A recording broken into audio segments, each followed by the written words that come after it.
సిదిరి అప్పలరాజు కుమారుడు అరవ్ bail petition ను Sompeta court తిరస్కరించింది. మరోవైపు సిదిరి అప్పలరాజు ముందస్తు బెయిల్ పిటిషన్ పై విచారణ రేపటికి వాయిదా పడింది. కాగా ప్రస్తుతం అరవ్ రిమాండ్ ఖైదీగా ఉన్నారు.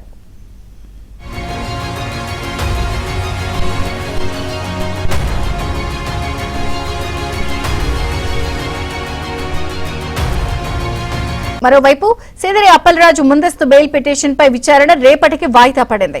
కాగా ప్రస్తుతం అరవ్ రిమాండ్ ఖైదీగా ఉన్నారు. మరోవైపు సిదిరి అప్పలరాజు ముందస్తు బెయిల్ పిటిషన్ పై విచారణ రేపటికి వాయిదా పడింది. కాగా ప్రస్తుతం అరవ్ రిమాండ్ ఖైదీగా ఉన్నారు. మరోవైపు సిదిరి అప్పలరాజు ముందస్తు బెయిల్ పిటిషన్ పై విచారణ రేపటికి వాయిదా పడింది. కాగా ప్రస్తుతం అరవ్ రిమాండ్ ఖైదీగా ఉన్నారు.